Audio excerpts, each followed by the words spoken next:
오늘도 지난 시간에 이어서 로마서 15장을 강의하도록 하겠습니다. 지난 시간에 로마서 15장 13절까지 했고 오늘은 14절부터 이어서 끝까지 하겠습니다. 로마서 14장부터 15장 6절까지의 내용은 교회에서 형제들과 나 사이의 의견이 서로 다를 때 어떻게 하는 것이 올바른 태도인가 하는 것에 대해서 다루었습니다. 그리고 15장 7절부터 13절까지의 말씀은 주제가 좀 바뀌었어요. 예수님께서 이 땅에 오셔서 어떤 일을 하셨는가 하는 그 사역에 대한 내용이었습니다. 예수님께서는 유대인들 뿐만 아니라 이방인들도 구원할 계획을 가지고 계십니다. 그들을 교회로 불러주었어요. 그래서 교회는 누구입니까? 믿는 유대인과 믿는 이방인들이 교회죠. 그래서 모든 사람이 하나님께 영광을 돌리라고 말씀을 하십니다. 그런데 이제 14절부터는 또 주제가 바뀌어요. 그래서 바울 자신에 대한 이야기가 나옵니다. 자, 오늘 본문에 들어가기 전에 성경에 나오는 믿음의 종류에 대해서 잠깐 정리를 하고 넘어가겠습니다. 여러분들 갖고 계신 주보가 있죠? 주보를 한번 보시기 바랍니다. 주보에 보면은 이제 믿음의 종류라고 정리가 되어 있어요. 성경은 여러 종류의 믿음이 있다라고 말씀을 합니다. 그 중에서 한 6가지 정도로 분류를 해볼 수가 있어요. 그래서 한번 같이 찾아보도록 하겠습니다. 자, 첫 번째 보면은 공통의 믿음이라고 하는 것이 있습니다. 그래서 디도서 1장 4절에 보면 바울은 공통의 믿음을 따라 나의 아들이 된 디도에게 편지하노니 이렇게 말하고 있어요.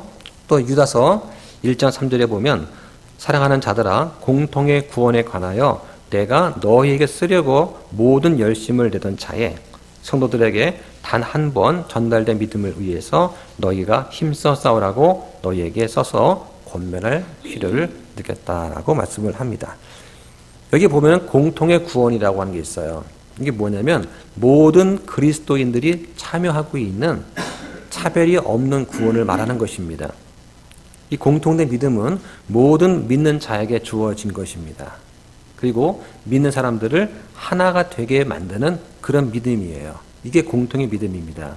이것은 예수 그리스도를 통해서 사도한테 전해지고 사도에 의해서 교회에 전해진 그런 구원의 중심 메시지예요. 이것은 단번에 한꺼번에 전해진 것입니다. 이것은 변할 수 없는 진리가 되겠죠. 자, 두 번째는 뭐가 있냐면 구원의 믿음이라고 하는 것이 있어요. 그래서 사도행전 16장 31절에 보면 그들이 이르되 주 예수 그리스도를 믿으라. 그러면 내가 구원을 받고 내 집이 받으리라.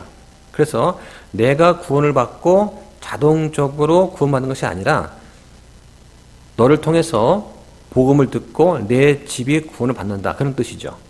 구원은 어디까지나 개인 구원입니다. 내가 기도한다고 해서 믿지 않는 가족이 구원을 받는 것이 아니에요. 내가 기도한다고 해서 믿지 않고 죽은 사람이 연옥에 있다가 천국으로 가는 것이 아닙니다. 모든 사람은 자신의 죄로 인해 죽고 자신 죄 때문에 지옥에 가는 거예요. 누가 대신 믿어주는 것이 아니라 내가 믿어야 내가 구원받는 것입니다. 구원받기로 예정되었어야 구원받는 것이 아니라 누구든지 믿으면 구원받는 거죠. 또 내가 덕을 쌓고 내가 선한 공로를 쌓고 선한 행위를 해야 구원받는 것이 아니라 예수님께서 나를 위해서 해주신 일, 즉 내 죄를 위해서 대신해서 죽으시고 묻히시고 다시 일어나신 것을 믿으면 구원을 받는 것입니다. 이게 구원의 믿음이죠. 자, 세 번째는 헛된 믿음이라고 하는 것이 있어요. 야고보서 2장 14절에 보면 내 형제들아 사람이 자기가 믿음이 있다고 말하면서 행위가 없으면 그것이 무슨 유익을 주겠느냐. 믿음이 그를 구원할 수 있느냐 합니다. 내 믿음이 참된 믿음이냐 아니면 헛된 믿음이냐 하는 그 구분 기준은 무엇입니까? 헛된 믿음은 단순한 지적 동의에 불과한 믿음이에요. 이 헛된 믿음의 특징은 수반되는 믿음의 행위가 없습니다. 그래서 마귀들도 한 하나님이 계시는 줄 알고 믿고 떤다고 말을 하죠. 마귀들의 믿음은 단순한 지적 동의에 불과한 믿음이에요. 그래서 많은 신학 교수들도 지적 동의만 하고 믿지 않는 사람이 많습니다. 그것을 헛된 믿음이라고 말을 하는 거예요. 자, 네 번째는 어떤 믿음이 있냐? 하나님의 믿음이 있어요. 자, 이걸 좀 잘 보시기 바랍니다. 갈라디아서 2장 20절 말씀이 있어요. 자, 이때 나는 누굽니까? 옛사람이죠. 내가 그리스도와 함께 십자가에 못 박혀 있으나 그럼에도 불구하고 사노라. 누가 삽니까? 새 사람이 사는 거예요. 그러나 내가 아니요 그리스도께서 내 안에, 즉 새 사람 안에 사시느니라. 나는 지금 내가 육체 안에서 사는 삶을 나를 사랑하사 나를 위해 자신을 주신 하나님의 아들의 믿음으로 사노라. 이 부분이 중요한 겁니다. 그래서 하나님의 아들을 믿는 내 믿음으로 사노라가 아니라 하나님의 아들의 믿음으로 사는 거예요. 이 말을 잘 기억을 하시기 바랍니다. 구원받은 사람 안에는 겉사람이 있고 속사람이 있어요. 성경은 우리가 사는 게 우리의 믿음이 아닌 하나님의 아들의 믿음이다라고 분명히 말씀하고 있습니다. 여기서 하나님의 믿음은 무엇이냐? 우리 안에 거하시는 하나님의 말씀을 믿는 거예요. 예수님은 우리가 성령으로 다시 태어나게 될 때 우리 안에 거하시게 됩니다. 그러면 이제부터는 하나님의 아들의 믿음으로 살겠다는 간증을 하게 되죠. 그 간증의 의미로 우리가 침례를 받는 겁니다. 자, 하나님의 아들의 믿음이라고 하는 것을 다시 설명드리겠습니다. 하나님이 은혜로 믿음이라는 선물을 주십니다. 그러면 그 선물을 우리가 받아들이죠. 그렇죠? 그러면 우리 안에 믿음이 생깁니다. 자, 믿음이라고 하는 것은 빌리브가 있고 페이스가 있어요. 자, 여러분은 지금 자리에 앉아 계십니다. 앉아도 의자가 무너지지 않을 거라고 하는 것을 믿기 때문에 앉는 거예요. 이게 빌리브예요. 믿는 겁니다. 그렇죠? 하나님께서 믿음이라는 선물을 주시면 그걸 내가 받아들여요. 아, 내가 저 믿음을 받아들이면 내가 살겠구나 하고 내가 믿고 받아들입니다. 이게 I believe 하는 거예요. 그러면 그 믿음, faith가 우리 안에 생기는 거예요. 자, 중요한 것은 우리가 우리의 믿음을 어디다가 두느냐가 중요한 거예요. 즉, 믿음의 대상이 중요한 겁니다. 그 믿음의 대상을 예수 그리스도 안에 두면 예수님께서 우리를 구원해 주십니다. 우리의 믿음을 다른 부처나 다른 종교에 두면 우리는 구원받지 못합니다. 믿음의 대상이 중요한 거죠. 그래서 우리의 믿음을 예수님 안에 두게 되면 예수님께서 우리를 구원해 주시는 거예요. 자, 여기까지 이해가 되셨죠? 자, 중요한 그때부터입니다. 자, 우리가 구원받은 그 다음부터 문제가 되는 거예요. 구원을 받았지만 우리는 매일매일 그 믿음이 항상 향상되고 잃지 않고 살아갑니까? 우리의 믿음은 약하죠. 자꾸 쓰러집니다. 또 마음이 변할 때가 있어요. 그래서 우리가 구원받은 다음에 우리의 구원을 유지시켜 주는 게 무엇이냐 하는 것이에요. 내 믿음으로 사는 게 아닙니다. 내 믿음은 약하고 변질되기 쉽고 무너지기 쉬운 거예요. 바로 우리의 믿음이 아닌 예수님의 믿음으로 사는 거예요. 우리의 믿음은 실패한 적이 많지만 예수님의 믿음은 결코 실패하지 않고 변치 않습니다. 그래서 우리가 예수님의 믿음으로 산다고 하는 거예요. 하나님의 아들의 믿음으로 산다는 의미는 그런 뜻입니다. 그런데 다른 성경에는 그렇게 되어 있지가 않아요. 예수님을 믿는 내 믿음으로 사노라 이렇게 되어 있단 말이죠. 그래서 우리의 성경이 잘 되어 있는 겁니다. 이것이 바로 훈정력의 우수성이에요. 자, 그 다음 5번째 보겠습니다. 5번째 믿음 뭐냐면 인간의 믿음이에요. 자, 4번째는 하나님의 믿음이었는데 5번째는 일상적인 인간의 믿음입니다. 자, 거기 말씀을 보면은 고린도후서 5장 7절에 우리는 믿음으로 걷고 보는 것으로 걷지 아니하노라 이렇게 나와 있습니다. 구원받지 않은 사람은 모두 육신 가운데 있습니다. 아담의 자손으로 태어난 사람은 그 누구도 하나님을 기쁘시게 할 수 없죠. 그래서 히브리서 11장 6절에 보면 믿음이 없이는 하나님을 기쁘시게 할 수 없다라고 말씀합니다. 그렇다면 하나님을 기쁘시게 할 수 있는 방법은 무엇입니까? 예수 그리스도를 믿고 그 예수님의 믿음으로 살아가는 거죠. 그것이 바로 눈에 보이는 대로 사는 것이 아니라 믿음으로 사는 것입니다. 자, 여섯 번째는 뭐냐면 보이지 않는 것들의 증거인 믿음이라고 있어요. 자, 그 말씀이 히브리서 11장 1절입니다. 이제 믿음은 바라는 것들의 실체요 보이지 않는 것들의 증거니라고 합니다. 믿음은 보이지 않는 것들의 증거입니다. 다시 말하면 믿음은 보이지 않는 것입니다. 자, 이 말씀이 사실이라면 미사를 통해서 빵과 포도즙이 눈에 보이는 예수님의 몸과 피가 되게 한다는 그 주장은 거짓말이 되겠죠. 예수님께서 나의 죄값을 치르기 위해서 십자가에 달리셔서 죽으셨다가 묻히시고 사흘 안에 부활하셨다는 그 사실을 믿고 받아들이면 되는데, 이걸 믿지 않고 빵을 먹거나 포도주를 마시거나 우상을 숭배하거나 물을 뿌리는 것을 통해서 구원을 받겠다고 한다면 바로 눈에 보이는 것을 통해, 행위를 통해 구원을 받겠다고 하는 잘못된 믿음이죠. 이것이 바로 사람이 만든 종교라고 하는 것입니다. 정리하면 성경에는 여러 종류의 믿음이 나와요. 공통의 믿음, 구원의 믿음, 헛된 믿음, 하나님의 믿음, 인간의 믿음, 그리고 보이지 않는 것들의 증거인 믿음, 이렇게 있습니다.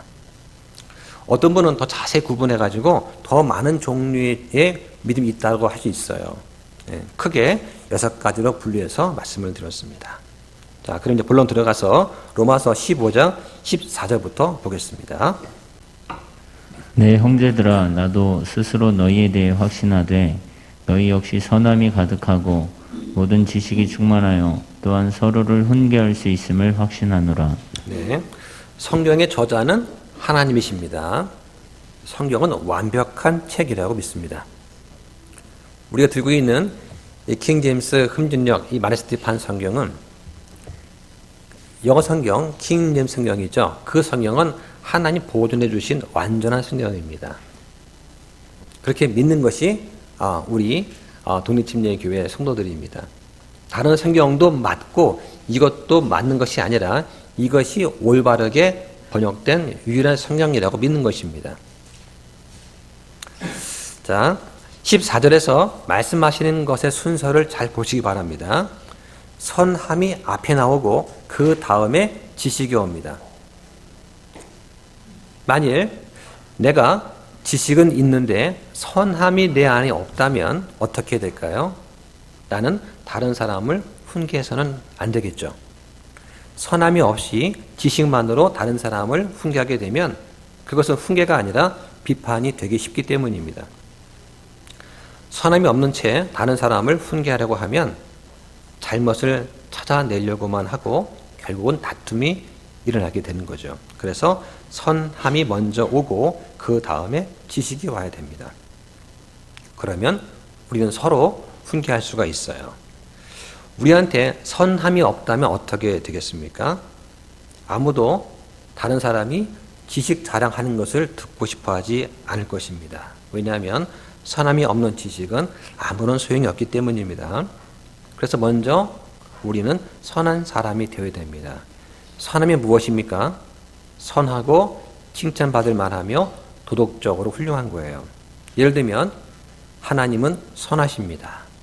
하나님의 선하심은 그 속에 의와 거룩함과 공의와 인자함과 은혜, 긍휼과 사랑 같은 것을 포함을 하죠. 그래서 마태복음 19장 17절에 보면 예수님과 부자 청년이 대화하는 장면이 나옵니다. 예수님 뭐라고 하십니까?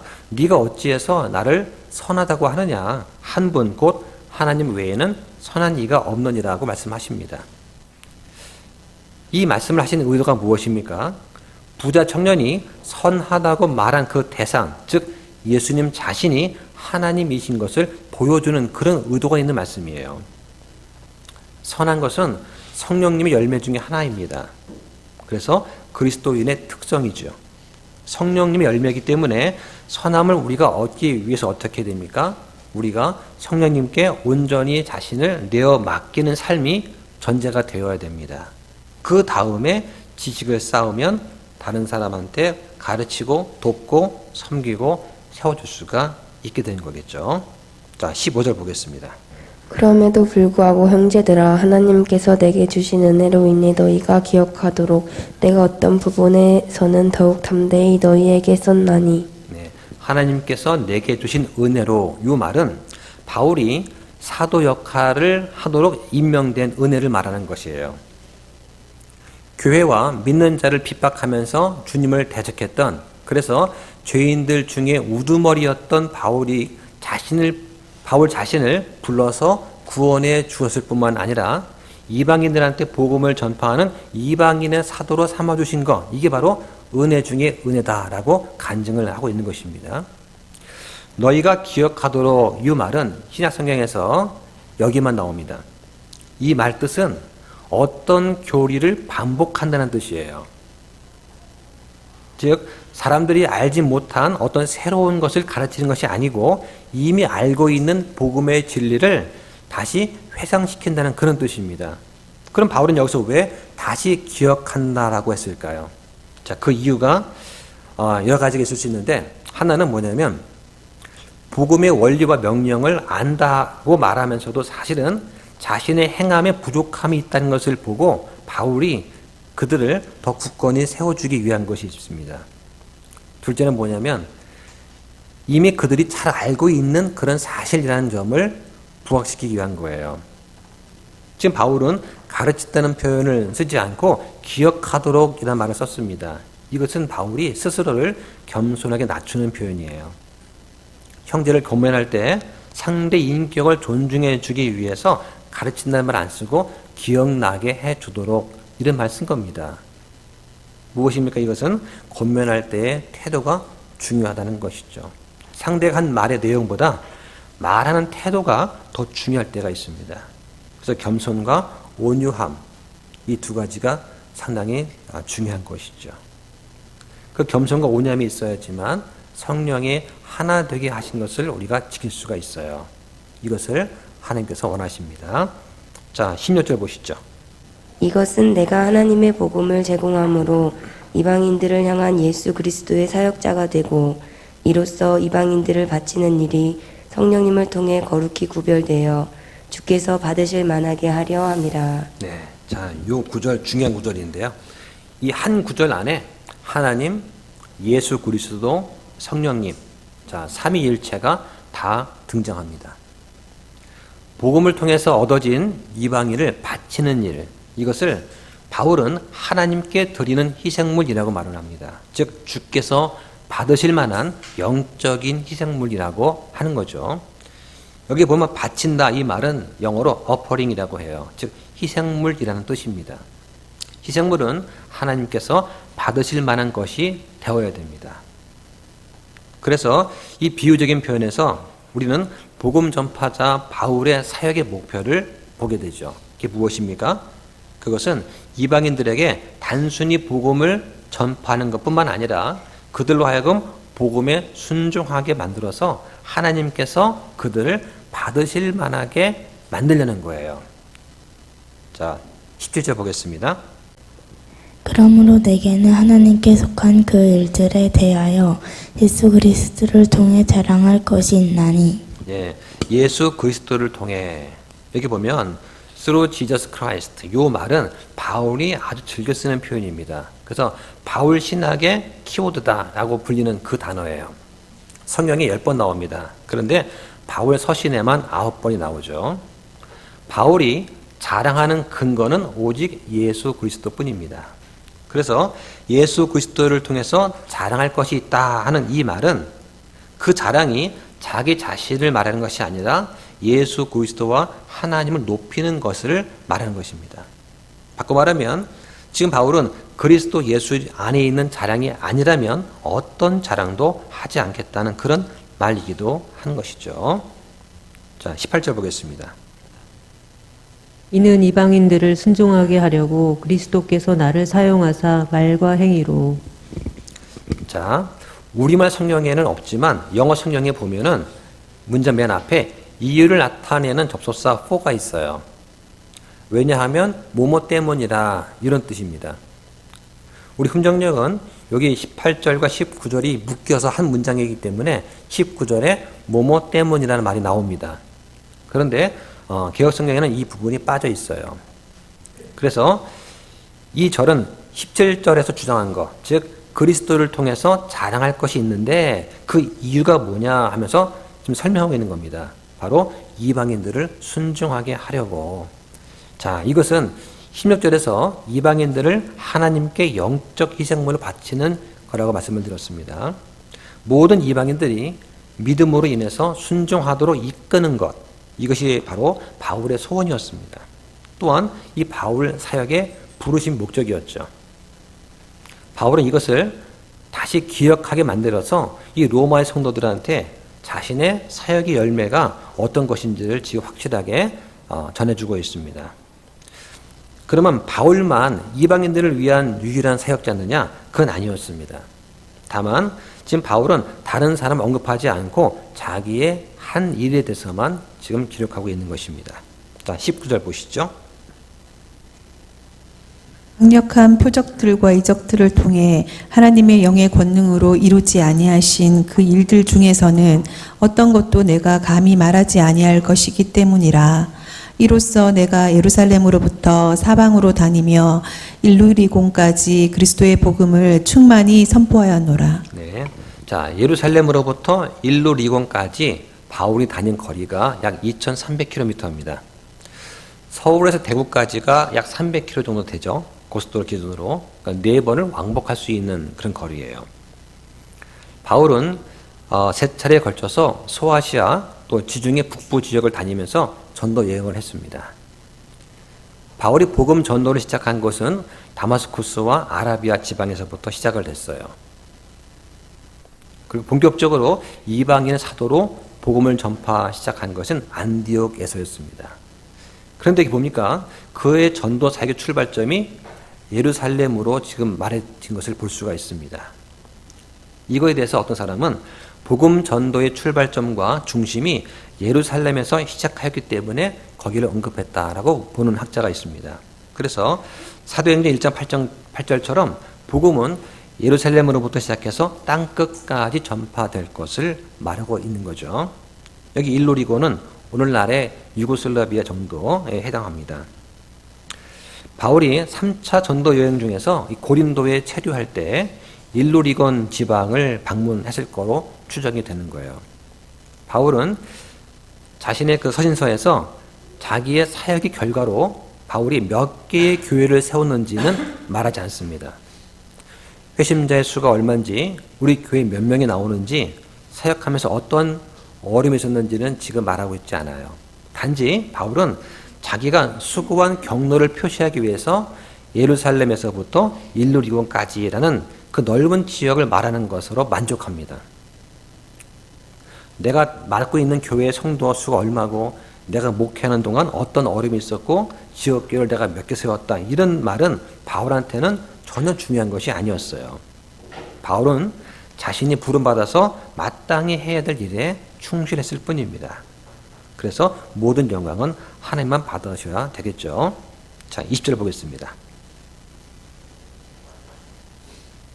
참으로 이렇게 내가 복음을 선포하려고 애써왔으나 그리스도의 이름을 부르는 곳에서는 하지 아니하였으니 이것은 내가 다른 사람의 기초 위에 건축하지 아니하려 함이라. 네. 자, 이 말씀은 교회를 세울 때 질서가 있어야 된다는 말씀이 되겠습니다. 자, 예를 들어서 어떤 사람이 복음을 전해서 어느 지역에 교회가 세워졌습니다. 그런데 바로 그 옆에다가 교회를 세우면 안 된다는 그런 것이죠. 교회 세울 때는 교회가 없는 곳에 세워야 됩니다.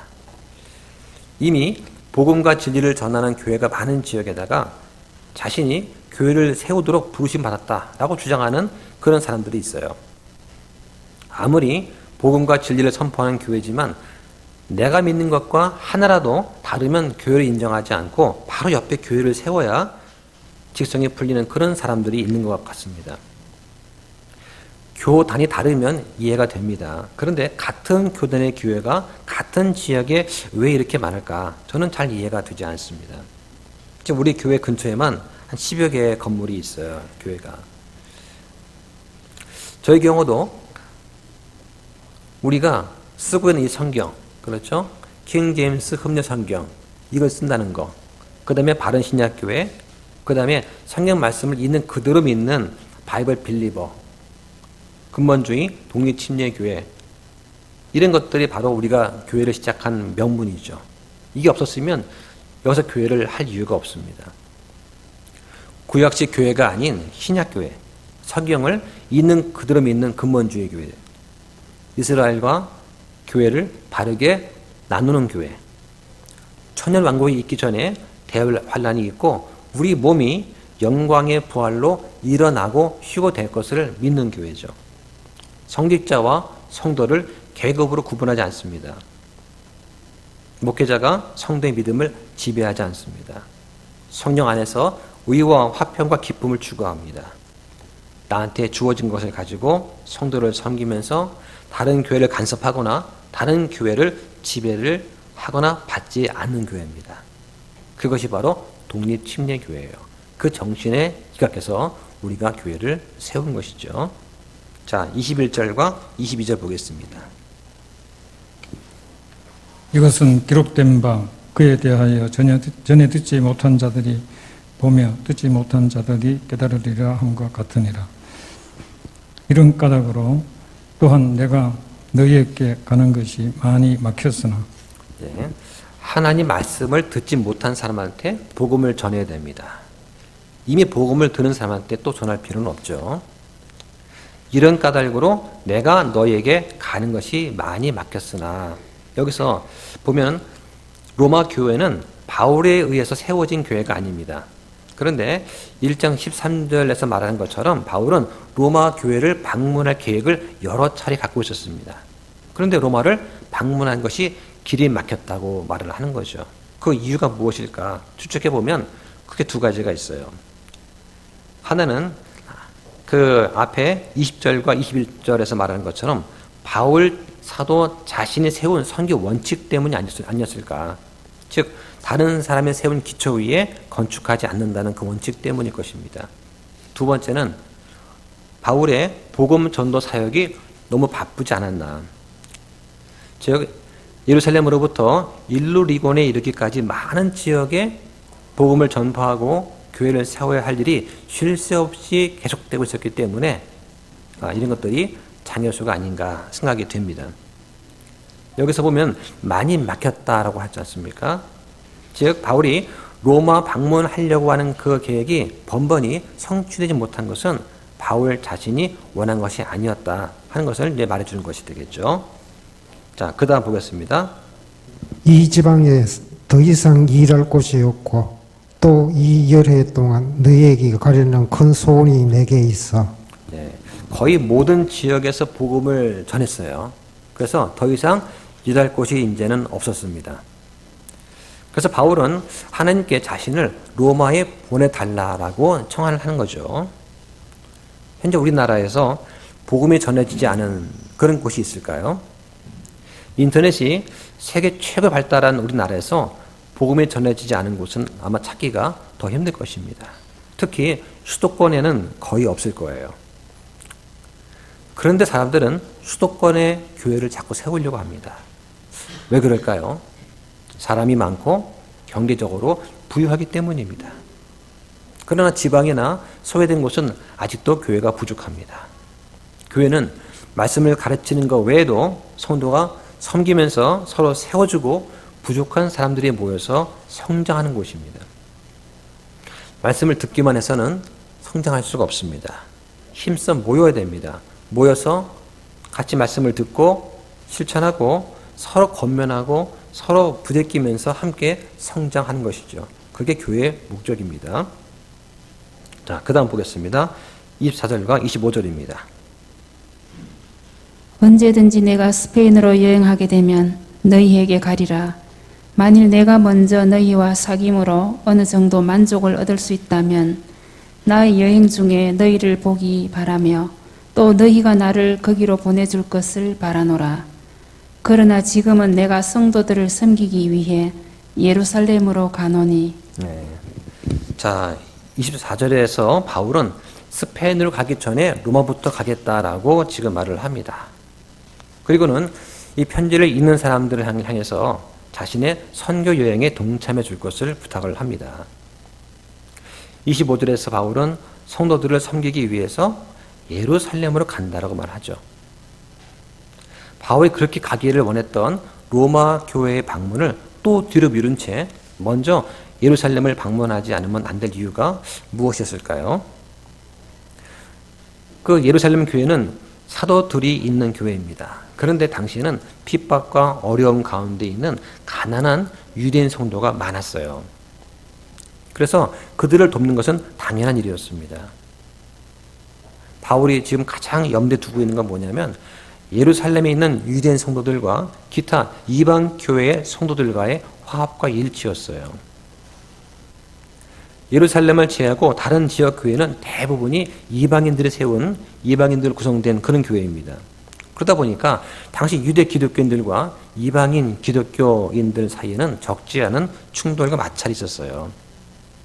어떤 게 있었냐면 일부 유대 기독교인들이 이방인들을 향해서 배타적인 태도를 갖고 있었습니다. 또 이방인 기독교 신자들한테 강요를 했어요. 뭘 강요했냐? 당신들이 구약의 규례들을 따라야 된다. 강요를 한 거예요. 이런 내용이 사도행전 15장에 나옵니다.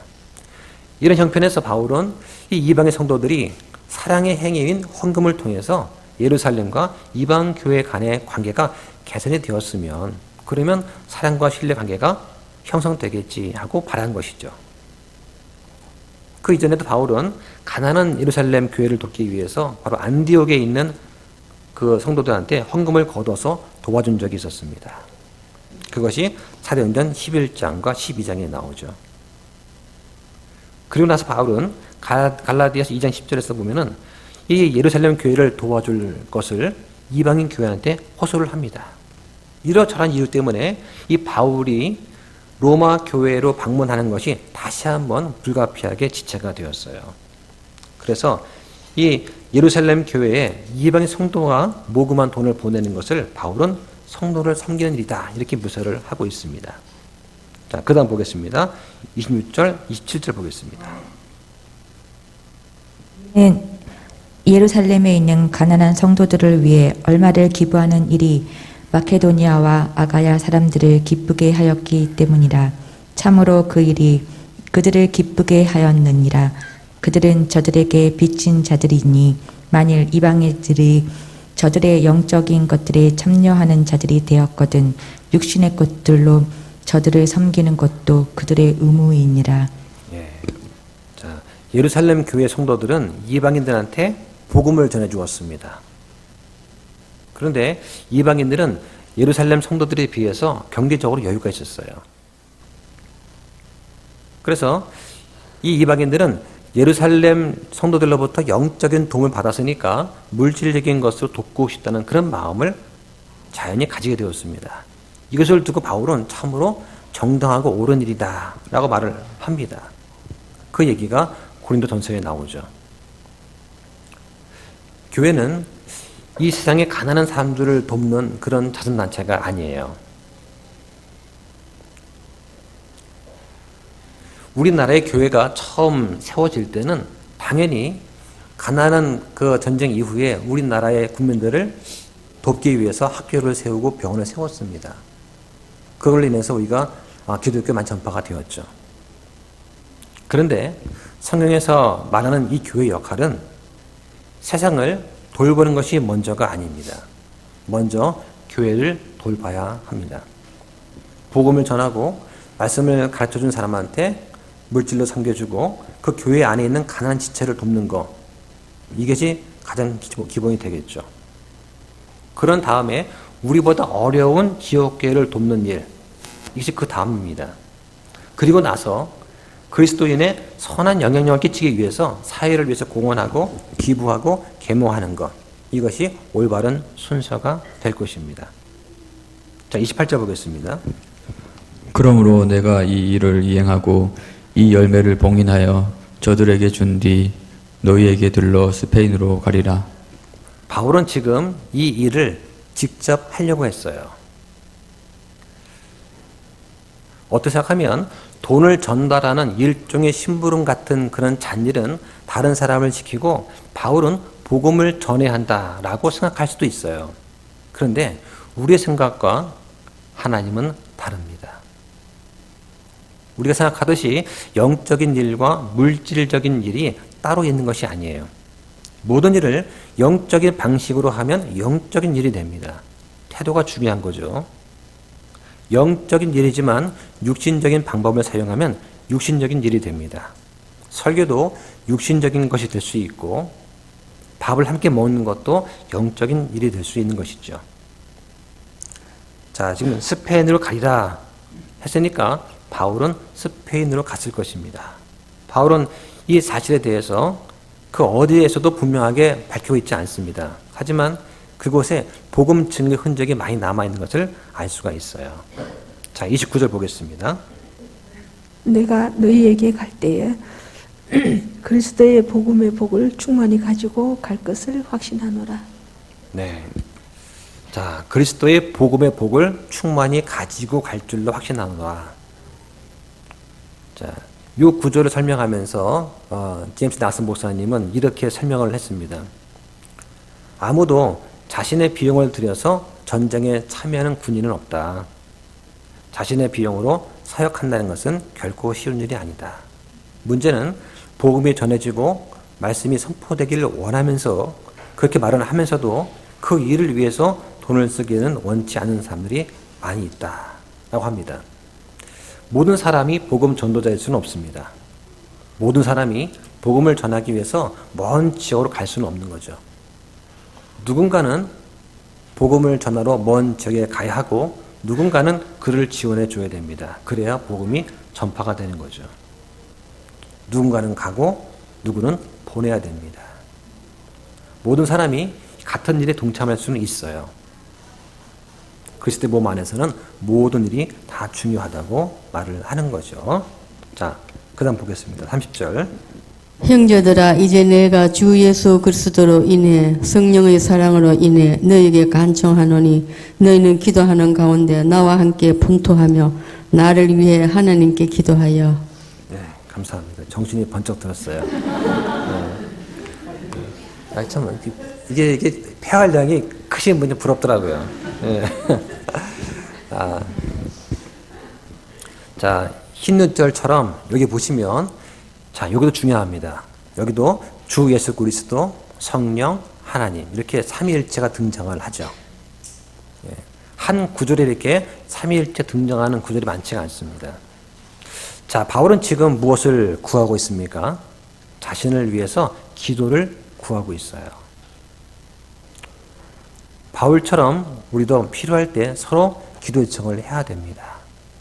그 제가 지금 하고 있는 이 로마서 강의에서가 이 다음 주 끝나게 되는데요. 제임스 낙스 목사님이 쓴 그 로마서 강의 이 중심이 되고 있습니다.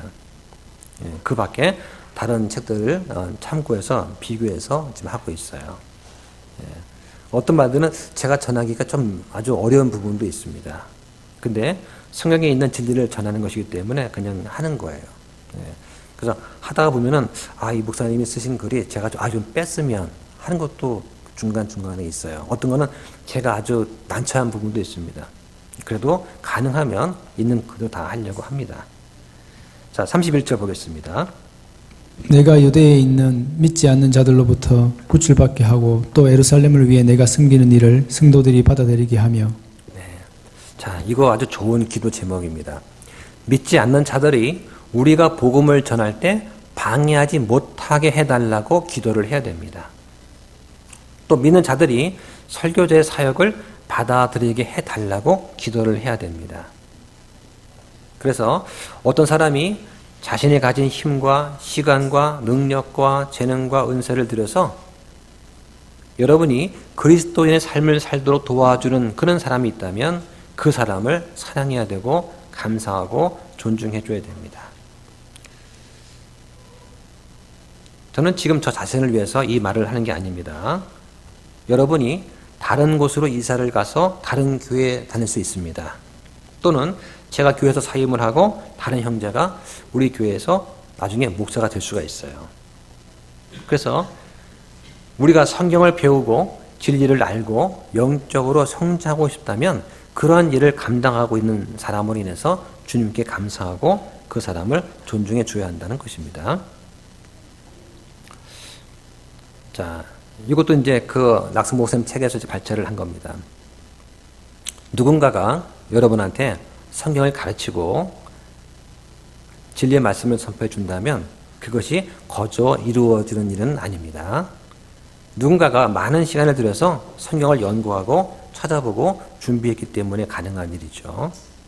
그래서 누군가의 설교를 통해서 말씀을 들었다면 그 말씀을 주신 하나님께 먼저 감사를 하고 그 전해준 사람한테도 감사를 해야 됩니다. 그렇게 해야지만 바람직한 교회가 이루어지고 바람직한 성도의 태도가 될 것입니다.